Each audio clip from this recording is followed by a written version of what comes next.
Olá, turma. Em nossa aula de física, vamos falar de queda livre, que vai ser uma aplicação do movimento uniformemente variado, que nós vimos em aulas passadas. Tá ok?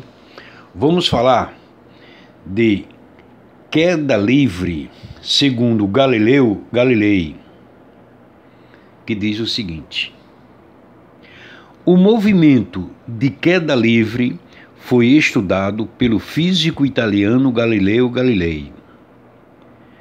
De acordo com os seus estudos, corpos em queda livre, mesmo os de massas diferentes, chegariam ao chão ao mesmo tempo, pois estariam sujeitos à mesma aceleração.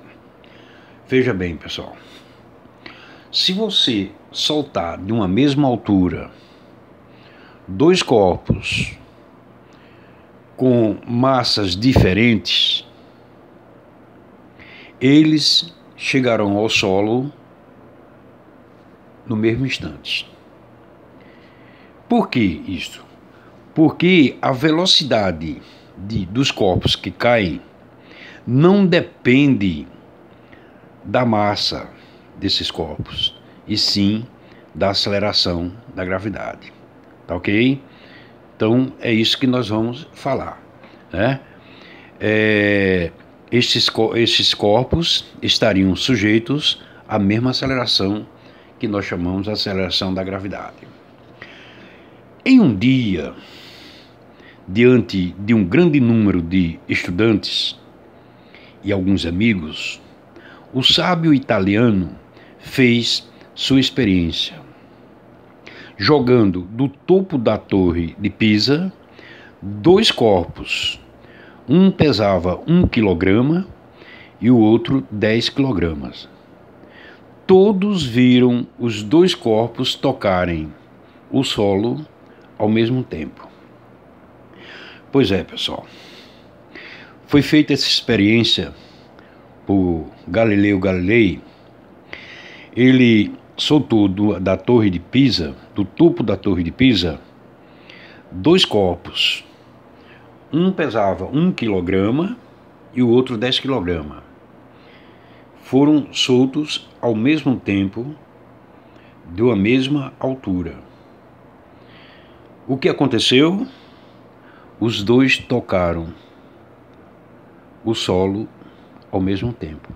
Por que isto? Porque a velocidade com que os corpos caem não depende da massa desses corpos, e sim da aceleração que nós chamamos de aceleração da gravidade. Tá ok?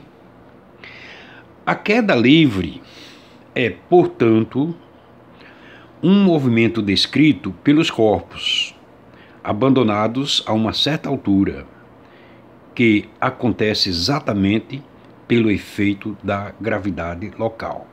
Tá? Então, esse é o conceito de queda livre. Tá?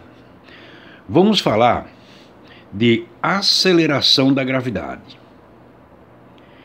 A gravidade da Terra também é a responsável por manter os gases atmosféricos e por manter todos os seres vivos presos à sua superfície.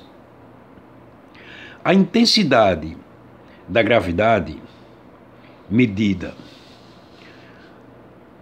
ao nível do mar, é de aproximadamente 9,8 metros por segundo ao quadrado.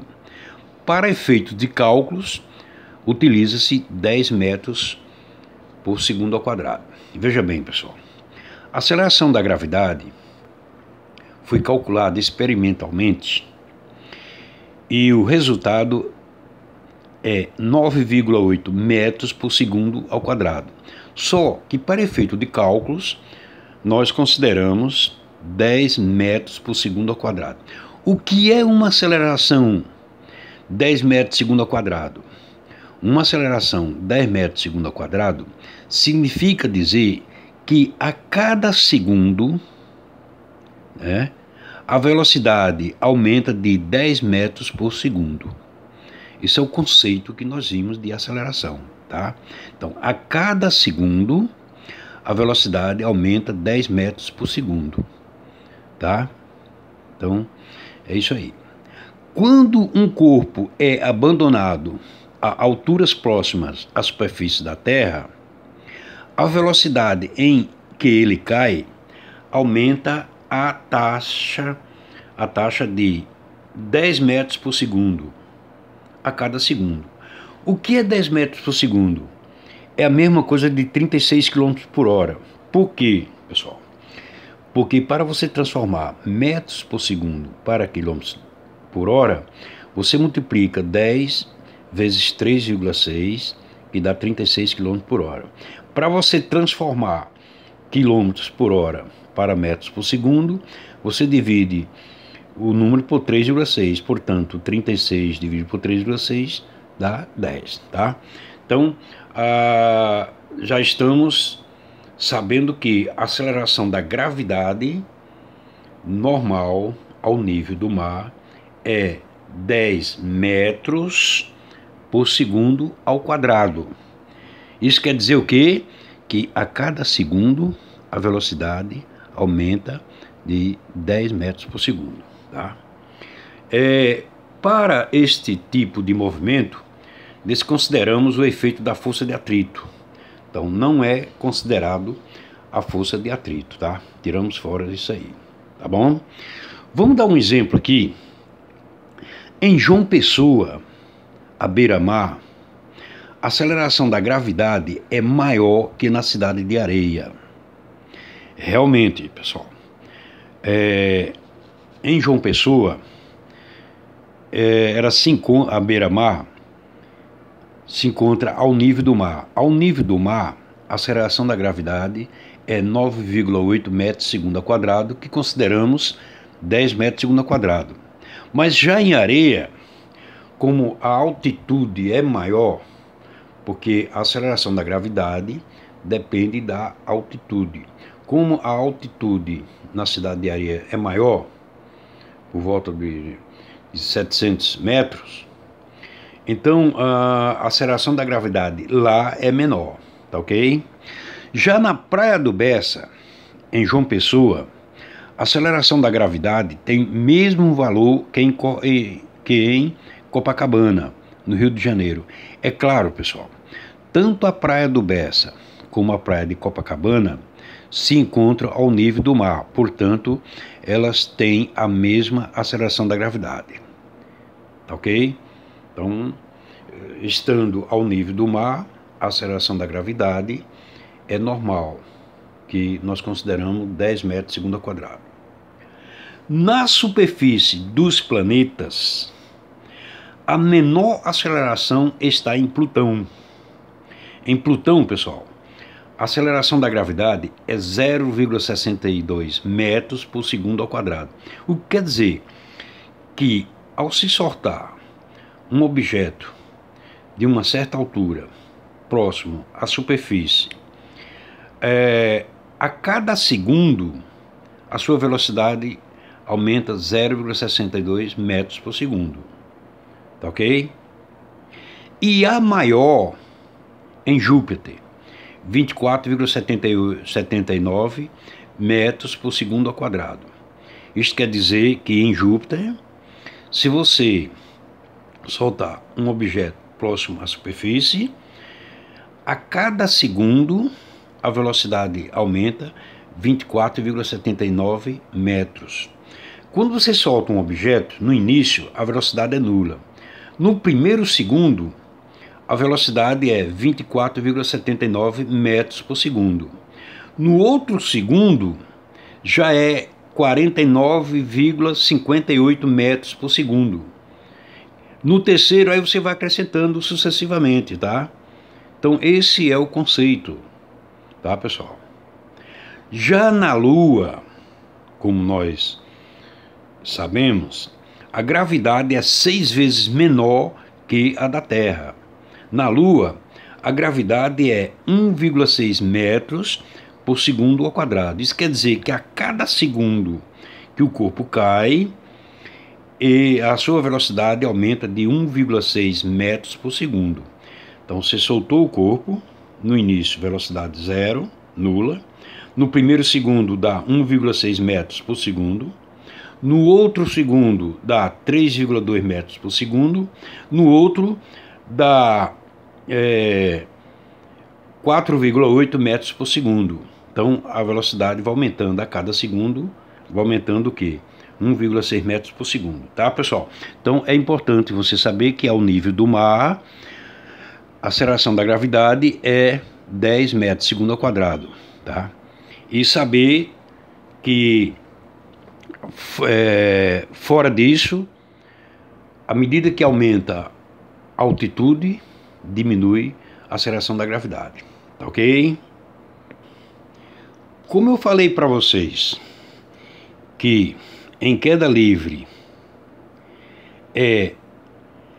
existe uma aplicação do movimento uniformemente variado, no caso acelerado, as equações do movimento uniformemente variado, que nós vimos na aula anterior, são as mesmas utilizadas em queda livre, trocando-se o ΔX por ΔH, trocando-se a aceleração por G, que é a aceleração da gravidade.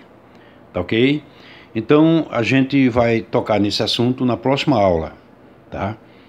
Na próxima aula nós vamos falar sobre as equações da queda livre, né? A queda livre é um movimento uniformemente acelerado, ou seja, um corpo em queda livre tem a sua velocidade aumentada a taxas constantes. As equações são as mesmas do movimento uniformemente variado, apenas trocando-se ΔS por ΔH e A por G. Tá? Eu vou mostrar para vocês aqui, vai. Tem um tempinho ainda. A equação da altura, no movimento uniformemente variado, é ΔX, ou ΔS, é igual a VOT mais o meio de AT ao quadrado. Para a queda livre, você vai trocar o ΔS por ΔH e trocar o A pelo G. A equação da velocidade no movimento uniformemente variado é V igual a V0 mais AT. No caso da queda livre, vamos trocar o A pelo G. Tá ok? Equação de Torricelli. No movimento uniformemente acelerado, nós temos que V ao quadrado é igual a V0 ao quadrado mais 2A ΔS. Aqui, no caso da queda livre, nós vamos trocar ΔS por ΔH e trocar A por G, tá ok? Então, na próxima aula, a gente volta a falar sobre essas equações da queda livre e resolveremos exercícios referentes a esse assunto aí, tá bom? Então, um abraço a todos, até a próxima aula.